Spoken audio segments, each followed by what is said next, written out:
السلام عليكم شباب، فيديو جديد. فيديو اليوم شباب تنشوفوا ردة فعل أبو فلة على حملة إلغاء المتابعة على شلة دبي. هذيك الحملة اللي عملت ياسر ضجة في آخر فترة. أنو اعملوا لنا لايك ومتابعة، واعملوا لنا لايك شباب الفيديو باش نوصلوا الفيديو هذا ل 144 لايك ويوصل الفيديو لأبو فلة إن شاء الله. المقطع الاخير اللي نزلناه القصه، شكرا لكم على الدعم. ورجعنا لليوتيوب وصناعه المحتوى بعد ما حبسنا 3 شهور. لقيت ان اغلب التعليقات حمله الغاء المتابعين، حمله الغاء المتابعين، حمله الغاء المتابعين. وواحده من صحيح راي الحملة في آخر فترة عاملة ضجة كبيرة ياسر ياسر ياسر، الناس كل تحكي عليها والسوشيال ميديا كل مقلوبة على الحملة هذه. الحملة هذه عملوها شباب شنو تفسيرها؟ انه عاملين قالوا انه هم ما ينفعوش في المجتمع. جماعة شل دبي كوسي مروة وغيث مروان وسارة وجماعة كذا كله شيرين بيوتي واخواتها كل قالوا انهم ما ينفعوش في المجتمع وقاعدين يضروا كان في المجتمع ويعملوا في اشهارات المواد متاع مقاطعة وما همش يدعموا في القضية. تعليقات. شوف شنو كاتب هذا: حملة إلغاء المتابعة من المشاهير. شنو رأيك بالحملة ونصيحتك؟ وإذا ما ترد علينا يا أبو فلة راح نشملك بالحملة. أبشر طال عمرك، طال عمرك. أنا رايتي بيضة، تبشر بالراي. يعني من النوع اللي أعطي راي، بس بعطيك راي نهاية المقطع إن شاء الله. بس أهم شيء ما تشملني. بسم الله الرحمن الرحيم. لا تنسوا زر اللايك والاشتراك. حملة جديدة. حملة جديدة العربية تتكلم عنها؟ هاي شو، حملة خيرية ولا حملة شنو هذه؟ تدعو رواد التيك توك لمقاطعة المشاهير وأصحاب الصفحات المليونية. الحملة تستهدف العديد من المشاهير بدعوى أنهم يقومون بخداع الناس وأنهم يظهرون الكلام بشكل غير صحيح. تصوروا انتم الحملة وصلت للعربية، تخيلوها الحملة هذه وصلت للقناة العربية المعروفة، القناة العربية متاع الأخبار وصلت لها ومهبطين عليها فيديو. تخيل انت. وفي السوشيال ميديا دي حملة كبيرة ياسر راهي صارت هذيك. انا اعملوا لنا لايك شباب باش نوصلوا الفيديو 144 لايك كيما تفهمني يوصل لابو فلاعات. اعملوا تعمل لايك تو تمشي تهبط طوط وتمشي تعمل لايك. صحيت عملت صحيت كملوا الفيديو. العربية تتكلم وتقول حملة القاء. العربية تكلمت، ليش أنا ما أتكلم يا جماعة؟ أتكلم أنا بعد. عالم موازن تعيش مجموعة من الكائنات يسمون أنفسهم المؤثرين العرب. تافهون، منافقون، تافهون منافقون ديوثون. ابو فله نحاه انا مدحيش عم كوز بصراني. واعملوا لايك باش نوصلوا الفيديو 144 لايك باهي باش يوصل الفيديو لابو فله. لا هذه ممنتج طوط لو سمحت. شو السالفة يا جماعة؟ احنا كنا محبوسين بأوروبا 3 شهور، مدري شهرين ونص. رجعوني لأوروبا. لا ايش صاير؟ رجعوني لأوروبا. هي خلينا نكمل. وين خلونا نفهم مع بعض شو السالفة. لا يغارون. وفي ليلة وضحاها قرر المتابعون الانقلاب عليهم، ولسان حالهم يقول You're sick. You need help. بلشت القصة لما طلع هذا الطبل وصار يتفشخر بالحياة اللي عايشها على الناس. شو عم تحكي يا زلمة؟ تبعه راح شفتوا شكون اللي طلع يتفشخر بالحياة اللي عايشها؟ هو خو شو اسمها، خو شيرين بيوتي وعائلة البيوتي كل. خوهم هذاك شيرو اسمه يظهر لي، خرج قال لهم نحن عايشين وانتم ما كنتش عايشين، نحن عايشين في البذخ. وطلع شنو ممكن كي شاف الحملة كبرت وواحد خرج وزعما قال مانيش متأثر. وطلع شنو طلع نقصوا له آلاف المتابعين من الكلام اللي يقول فيه هذاك نعت الله يعني. وما همش يدعموا في القضية. صحيح انا معاها الحملة ذي، واحد الناس معاها الحملة ذي. اعملوا لايك باش نوصلوا الفيديو 144 لايك عاد. مش ترجي. اكتشف عزيزي بدايته بالمشرفة هو وعيلته الجميلة، فالموضوع استفز المتابعين وبلشوا حملة لمقاطعة المشاهير بشكل عام. من وجهة نظري أنا مع هاي الحملة، لأنه بالوقت اللي احتجنا أصواتهم وأرقامهم أغلبهم بين قديش معدنه مصدي وما عنده مبدأ. فبداية الأحداث على القطاع لما كان الموضوع ترند طلعوا واستشرفوا وعملوا فيديوهات داعمة للقضية، ولكن هم بعد أشهر قليلة طلعوا وعملوا إعلانات لعلامات تجارية داعمة للاحتلال مقابل مبالغ ضخمة. يعني فيش عندهم مبدأ وباعونا بالمصاري. ومن ناحية تانية هم فعلا ما بقدموا قيمة حقيقية للجمهور، فما بتشوف منهم لا معلومة ولا فائدة ولا كوميديا حلوة ولا نصيحة ولا أي إضافة لحياتك. أنت عزيزي بالنسبة لهم مجرد رقم لا أكثر ولا أقل، وهم بتنافسوا مين يرخص حاله أكثر عشان يجيب أرقام أكثر ويرتفع سعر الإعلان عنده أكثر. شفتوا الرخص هو السر متاع طلوعهم شباب. كلهم يرخصوا في رواحهم باش يوصلوا باش يطلعوا باش يعملوا ارقام باش تجيهم اعلانات. وهذا كله راي ما قلت لكش ما تعملش اعلانات، اعمل اعلانات كجوك باهي، اما ما تعلنش المواد المقاطعه راي هذيك طول تمشي لك ما يتسموش ويقتلوا اخواتنا. ما يجيش شوف رد فعل ابو فله. من ناحية أخلاقية ما براعوا أبدا لا دين ولا أخلاق، من حفلاتهم المختلطة لأعراسهم المقززة والرقص والاختلاط والتصوير قاعد اراجع نفسي انزل المقطع هذا ولا ما انزله؟ ولا ايش اللي قاعد يصير؟ شت مان. اوكي يا جماعه انا مثلكم قاعد اكتشف الحمله. صلوا على النبي، زيدوا الصلاه على النبي، لا اله الا الله. ايش هاي صلوا على النبي صلى الله عليه وسلم.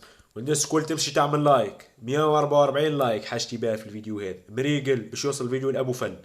باهي تنتقوها ابو فل. الناس الكل تلاقي ابو فل بالنوت في الكومنتات. قاعد يصير؟ دقيقه، اهم شيء انا مو موجود. نو شرف نو غيره جاست ماني، مع العلم انه اغلب متابعينهم اطفال والقيم اللي بغرسوها قال لك نو شرف نو غيره جاست ماني. مخدرة اصل المقدمة ذا فيها واحد فيهم راح تاثر عليهم مستقبلا. عادي غيرهم اتفق فيها عايشين على بقوة. مبدا الفشخره الأطفال. المصطنعه والرياء، وهمهم الاكبر الناس تشوف حياه الرفاهيه اللي عايشينها. رفعوا سقف التوقعات بكل شيء، وكأن المبالغه اللي بيعملوها والارقام الخياليه اللي بيصرفوها على التفاهات صارت هي الوضع الطبيعي. فصرنا نسمع كلمات أوكي، مثل بس إذا إحنا ما دعمنا عملك أشياء. بروبوزل زي فلان ما تقبليه، واذا ما اشترى لك الكندره اللي سعرها $20,000 زي فلانه ما بحبك. كندرة $20,000؟ حسنية، احنا خطبنا وانت تطلبين كندرة 20,000؟ ابو فله ما خطب شباب، خطب حسنية ولا شو اسمها هذيك. اعملوا لنا لايك باش يوصل الفيديو 144 لايك. بسام من البداية اطلب الخلع ولا تطلبين كندرة 20,000. طبعا ما تعرفون هذه حسنية يا جماعة، نزلت ريل نال على دعم جدا كبير لأن الناس تحب تتعرف على حياتي الشخصية، فالحمد لله التي بنعمته تتم الصالحات. عقدت عقد قراني الحمد لله مع أخت حسنية، وقررنا أن نقدم محتوى عائلي. البروبوزل حق الريل نال اعجاب الملايين، السناب عندي طار بشكل كبير جدا، ما شاء الله تبارك الرحمن. هذا دليل يوضح ان الناس تحب تعرف عن حياتي الشخصيه، ولان كثير من الناس قاعد يعرضون حياتهم الشخصيه. هم ليش افضل مني؟ لا، ابي اعرض حياتي الشخصيه لهذا حسنيه يا جماعه الخير، حبيبه قلبي حسنيه. برجوا لي يا شباب. ابو فله مصاط ياسر ولا يسيب في المساطة نتاعو ياسر في الفيديوهات. و جايب لي تمثيلي يعني خطيبتي طلع شنو هذا كل باش يجيب باش يجذب الانتباه وكالجو هذاك. تيراو ابو فله النسخة القديمة الاولد ابو فله راي النسخة ذيك راهي ما تتعوضش. برجوا لي قصة ابو فله بتاع بابجي وفورتنايت وحتى فري فاير وجي تي اي وجميع هذوك كل هذه ابو فله راهو القديم راهو في ليفل اخر. هذه بعيد ياسر النسخه دي متصنعه. تفرج كيفاش يتصنع. تفرج والله لو اجتمع الإنس والجن على أن يبعدوني عنك ما استطاعوا. حسنية، شفت كيفاش يمثل تمثيل. هذا كله وراه تمثيل ما عنده وين يوصل. ايش بين خرجنا على الموضوع نحن. حملة الغاء المتابعة حشنا كمل. لا إلى الآن أنا مو مشمول بالفيديو، بكرة راح يشملني بالفيديو يعني، فالله يستر. خلونا نكمل الفيديو يا جماعة. علاقات وخراب بيوت كانت عامره، ولانه اي شخص على السوشيال ميديا اسم ابو فله تجبد. لازم يثبت موجود ولا ما نتصورش كذا ابو فله موجود. تو نكمل الفيديو نعرف. لا تكفى، لا تشملني معاهم. أنا مع مقاطعة المشاهير. لا يا جماعة الخير، صلوا على النبي. صلوا. توني أنا وحسنية دخلنا في علاقة. صلوا على النبي. لا حسنية أنت طالق. شفت كيفاش يمثل؟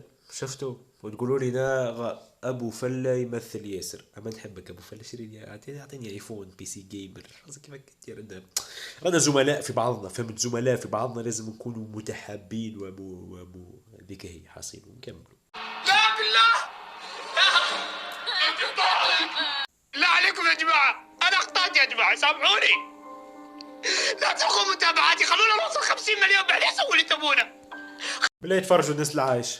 هو طالب 50 مليون وانا ضربوني في الشين يوتيوب لولا اللي قريب توصل 10,000 متابع على جال فيديو هبطوا على القضية.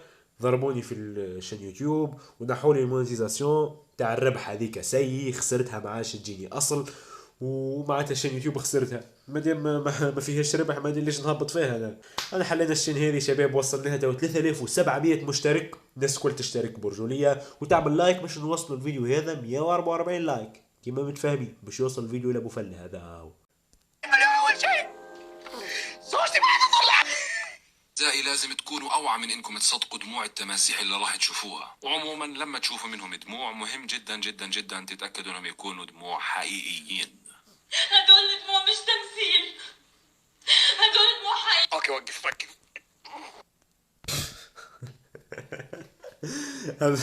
معناتها قاعدة تبكي وتقول لهم راهو ماهوش تمثيل. هذا انت تبكي تبكي وتقول لهم ماهوش تمثيل. ابكي بالحق، كنت تبكي ابكي بالحق، ولا يزوا بلا تمثيل ويزوا بلا نفاق. وقف يا اخي خلاص، حرام عليكم يا جماعه، كل مره تستخدمون فيديوهاتهم يا اخي، مساكين يا جماعه، حرام خلاص. مع انهم فيديوهات تضحك بس يعني خلاص يا جماعه ايش فيكم؟ خلنا نقرا تعليقات الناس. مقاطعه المشاهير. والله صراحه ما بتابعهم، بستغرب الناس اللي بتتابعهم انه شو بيقدموا هم بالضبط، فيش محتوى. اوكي دقيقه، انا راح اسال جات جي بي تي يا جماعه عشان افهم ما هي هذه الحمله، عشان كلنا نفهم ونفهم فكره المقطع. حمله الغاء المتابعين الحاصله في دبي. طب ليش في دبي؟ ليش مو في العالم كله؟ اوكي دبي. ومن هم الاسامي؟ نعم، خلوا جات جي بي تي يفضحهم بالله عليك، لا تعطوا اسمي جات جي بي تي. في شهر اغسطس 2025 تحديدا، بسم الله دقيقه، في شهر اغسطس 2025 تحديدا انطلقت حمله تحت شو لبستو؟ يخرج داخل الناس تلبس زيادة نظر باش لينة روز ولا بنفسجي. لا معقول. لا بهيس. اعملوا لايك باش نوصلوا الفيديو 144 لايك تو. واسم الغاء متابعه شله دبي. هدفها واضح وصريح، بسم الله توكلنا على الله. مقاطعه وملاحقه عدد من صناعين المحتوى العرب المقيمين في دبي، والغاء متابعتهم على تيك توك وغيرها من المنصات الاجتماعيه. لماذا صار هذا الشيء؟ المدافعون عن الحمله يعتقدون ان هؤلاء المؤثرين ينشرون محتوى دون قيمه، ويعرضون اسلوب حياه مترف يتجاهل قضايا مثل ما يحصل في غزه. الله يعين اخواننا وشقائنا في غزه، ويركز على الشهره والربح الشخصي. استغفر الله. وفي زحمة التعليقات بعض اتهم المؤثرين بأنهم غير صادقين، يخلقون توقعات غير واقعية ويسببون اضطرابا نفسيا لشريحة الشباب. أنا من الناس المتضررة. لحيتي أكبر ولحية أبو فل شباب. شو اسمه؟ شو يسموه هذه؟ البربيش متاعي أكبر من بربيش أبو فل. حتى لحيتي راهي طلعتها من غير أنا نحيتها، فهمتوا؟ اما طلعت ابو فلا ما عندوش لحيه، ما انا طلعتها هاي تفرجوا. شفت كيفاش ادي وسوس اكسح من ابو فلا. اعملوا لايك خلينا نوصل الفيديو 144 لايك. اما عن اسماء الشله انا جات جي بي تي يا رب الله يستر علي. لحظه الحقيقه تو، لحظه الحقيقه. اني انسان طيب يا ربي، وانت شاهد علي يا رب، يا ارجوك اصدر علي يا رب. انس مروه، لا اله الا اخوي انس مروه. يا اخي انس مروه، انت في كل حمله اسمك طالع. انت شنو انت؟ اصاله يا اختي اصاله، انت بكل مكان طالع بعد. نارين عماره من نارين بيوتي. يا حول ولا قوه الا بالشريم. هذا بيوتي زوجة اسامه مروه، ساره الورع، زوجها قيث مروان، نور ستار، سايمون شهير، بيسان اسماعيل، وغيرها من مشاهير العرب. الله اكبر. تفرجوا التمثيل وتقولوا لي نا ابو فله ما يمثلش. تفرج التمثيل. ربي سبحان ربي الاعلى، الحمد لله. دقيقه خلنا نكتب، دقيقه بس خلونا اتاكد. هل ابو فله منهم؟ خلينا نشوف ابو جد ايش راح يقول. شوف هل ابو فله منهم؟ شو ابو فله ايش قاعد اكتب يا سيدي؟ لا، اسم ابو فله ما طلع ضمن القائمه اللي ذكرت في حمله الاسماء التي صدرت حولها، بينما ابو فله عنده صوره مختلفه. ابكي ولد والله، رايتي بيضة دائما يا جماعة الخير. الحمد لله، ستر الله عز وجل ساتر علي والحمد لله. قلت لكم راهو يمثل، هذا ماهوش تمثيل. هذا شفت تو محتوى ابو فله كله راهو مبني على التمثيل، تمثيل صافي. محتوى ابو فله تو ما تناقشونيش، محتوى ابو فله تو تمثيل صافي. اعملوا لايك خلينا نوصلوا فيه 144 لايك. ليس اجتهادا مني بل ستر من الله عز وجل. الله اكبر دائما وابدا. الحمد لله، نفعل الخير دائما وابدا، وان فعلنا الذنوب والمنكرات فهي في الخلوه. هذا مو عذر يا حبيبي، الواحد يكون عنده نخوه، الواحد يكون عنده رجوله. ناس قاعد تموت عطش، ناس قاعد تعاني. فابني عانى من جفاف شديد جدا. اذا اقل شيء ما تقدر تسويه اللي هو انك هاي رجولية بالحق. صحيح يمثل في المحتوى متاعه، اما ابو فله راجل اسمه عنده 47 مليون في اليوتيوب وما هو ما يهموش يهبط. هاي هبط على القضية. تمنع انك تدعم الناس اللي تسبب الاشياء هذه. هذا اقل شيء تقدر تسويه. اذا هذا الشيء القليل ما تقدر تسويه يا اخي، حتى لو عليك بلنتي متابعينك وصلوك ودعموك وصلوك للارقام الكبيره هذه، ومتابعينك راح يبقون دائما موجودين بظهرك. تذكر كصانع محتوى دائما راس المال هو متابعينك. انت قاعد تفقد متابعينك، ليش قاعد تسوي كذا يا اخي؟ تدري شلون؟ بناديلك صاحبي، دقيقه بناديلك صاحبي. تعال يا كبير. هلا والله. السلام عليكم. تعال هنا اخونا اللي هو اخونا سالم. كيف حالك؟ طيب ان شاء الله. الله يعطيك العافيه. طيب بقول اللي عندي وامشي. اي ونبي الموضوع اللي له علاقه بجانب الاشياء اللي انت منعت حالك منها لان هي ضد اخواننا واشقائنا الفلسطينيين، الاشياء اللي يجب مقاطعتها. تفضل طبعا. طيب من بعد ما صارت المقاطعه تقريبا يعني جتني فوق ال5 اعلانات منتجات مقاطعه، والمنتجات المقاطعه لما يجونك باعلان يعطونك سعر قوي. صراحه انا كنت محتاج هذا الفلوس. ايوه كنت محتاج هذا الفلوس. والله محتاج. اسالك بالله. قسم بالله اني محتاج. طب يعني من وين جبت القوه انك ترفض مبالغ بتعرض لك اعلانات بس هي مقاطعه؟ من وين جتك القوه انك تقول لا؟ شفتوا شباب، بالرغم اني شنو اليوم متاعي صغيرة ومازلنا طالعين ان شاء الله، وخسرنا شين فيها 10 ليرة، اللي فيها 3700، وان شاء الله تعملوا لنا لايك باش نوصلوا الفيديو هذا لابو فله، وتعملوا لنا كومنتاريات مزيانين كيفكم، وتعملوا لنا متابعه. اما مستحيل حتى كي تكبر ان شاء الله ونولي يوتيوبر مشهور، مستحيل اني نعمل اشهار المنتج فيه مقاطعه. يعطونيش مليارات ما يهمنيش، المبدأ هو اهم حاجه. والله صراحة ما يحتاج تقول منين القوة ومنين كذا. اللي عنده الدين حيل واضحة بهالأمور. والله شيء رجال اقسم بالله. أبي والله مو عشان الكاميرا جد، مو عشان فاللي عنده دين يعرف هذا الأمور، يعرف إنه إذا دخل أي فلس بالحرام أو شيء مضر للإخوان والثانيين بعمرك ما راح تتهنى بهذا الفلس. صدقت والله. 5 اعلانات تقدر تقول 5 اعلانات كلهم مجموعهم كم مبلغهم؟ صعبة هاي. صعبة والله. نبي نعرف يعني ايش كثر بالضبط. يعني ما أقل عن $30,000.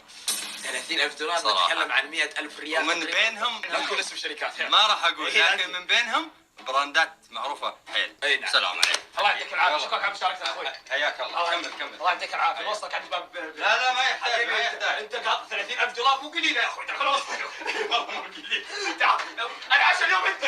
انا 10 يوم عندي. سلام. والله راجل نقطة وجه الستار، ما عندي ما نقول. راجل $30,000 سر $30,000 بالتونسي قديش $30,000؟ 100 مليون تونسية فازة كيفك 95 مليون. مش شوي ولا ما شوي.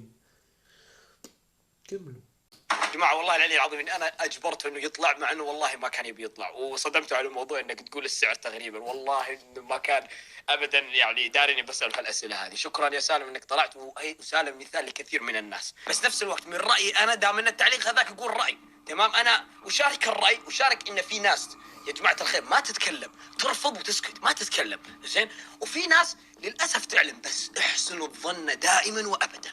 جماعة الخير هنا يقول حسن الظن، دور لأخوك 70 عذرا. احسن الظن. نحن لا نعرف ما هي العقود اللي عندهم يا جماعة. والله صحيح، حسن الظن هو من أهم الحوايج اللي تنجم تعيش بها في الدنيا هذه.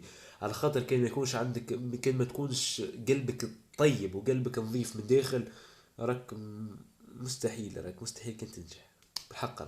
كان ما يكونش قلبك نظيف وما يكونش عندك مبدأ تعيش عليه، راك مستحيل كنت تنجح في الدنيا هذه. وحتى كان نجحت راهو نجاح سلبي ماهوش ايجابي.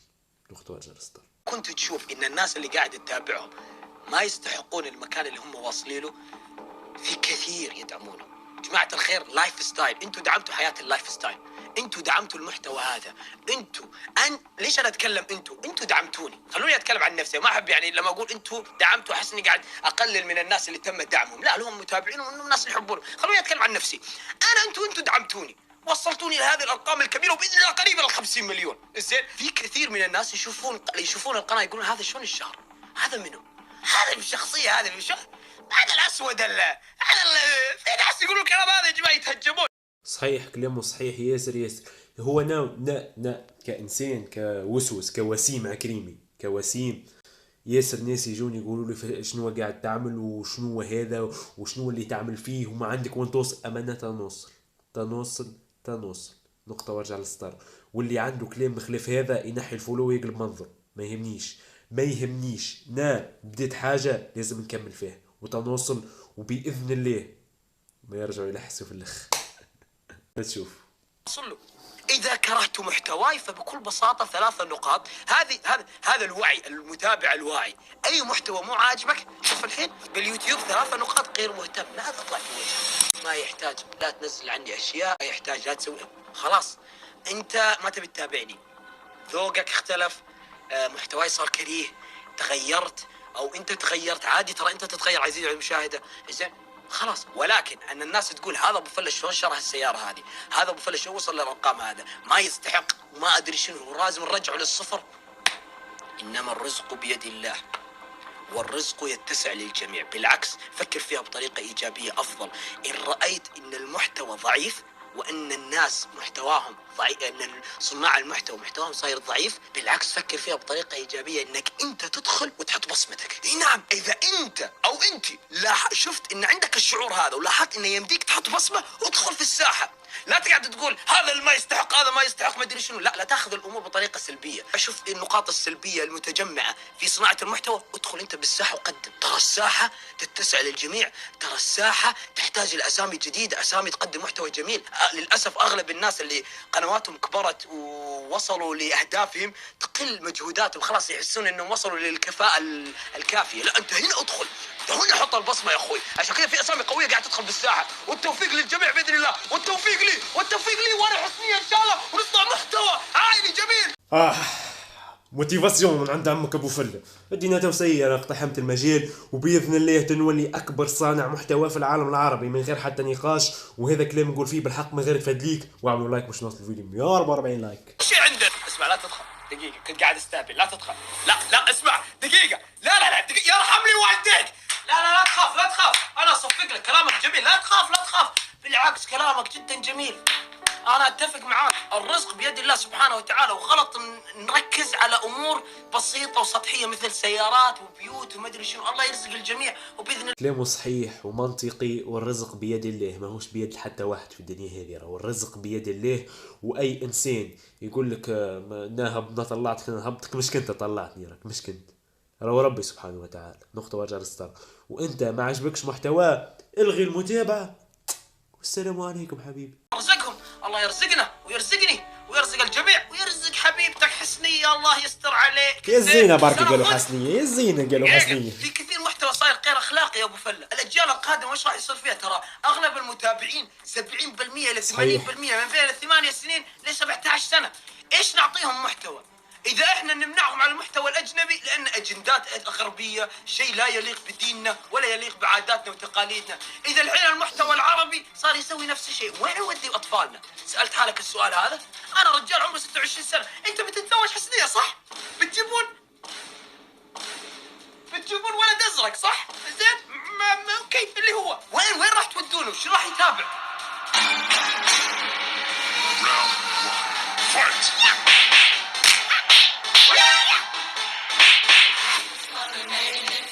وقف موسيقى يبا.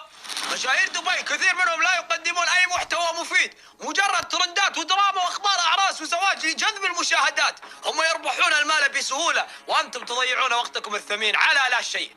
هذا المحتوى فارق، لا يطور عقولكم ولا يلهمكم باي شكل، وتاثيره على الجيل السلبي جدا، يجعل الشباب يتبعون نماذج فارغه بلا قيمه. طيب والله كلام جدا قوي. والله صراحه كلام جدا قوي.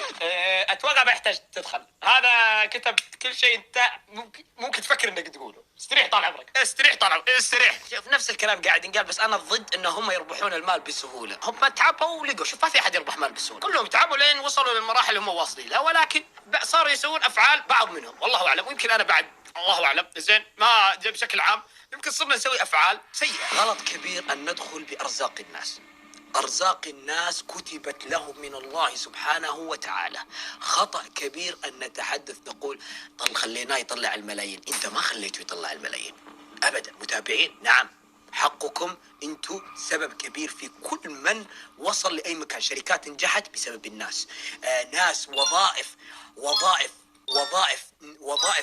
شنو يعني عندك كلمة وظائف لها دخل كبير بسبب الناس.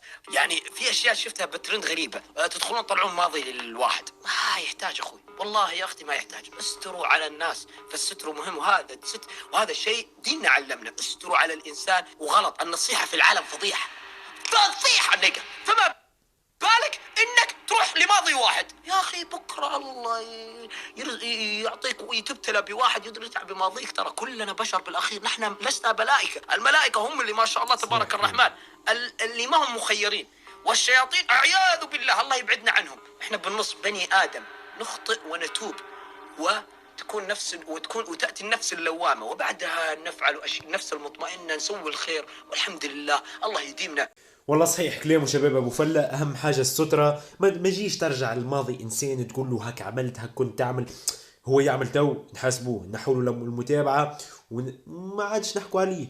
راك انت تو ما دامك تعمل في الحمله هذه، ما دامك قاعد تطلع لهم في اسمهم اكثر، كانوا سلبي ولا ايجابي، حتى كان سلبي راو قاعد تطلع له في اسمه، قاعد تشهر فيه. وكل ما تشهر وانت اكثر، كل ما يجوه الناس، كل ما يجوه البراندات نتاع المقاطعه يقولوا اعمل لنا شهر ويعمل لهم شهر. حصل شباب نكونوا كمان الفيديو بتاعنا تو، اعملوا لنا لايك ومتابعه اذا تحبوا نكملوا في المحتوى هذا. وصلونا الفيديو 144 لايك، اهم حاجه 144 لايك، وتاقوا ابو فله من لوطه في الكومنتات باش يشوف لنا الفيديو بتاعنا ويعمل رياكشن ان شاء الله. ومعكم كان معكم افضل يوتيوبر في التاريخ، عمكم وسوس، والى اللقاء.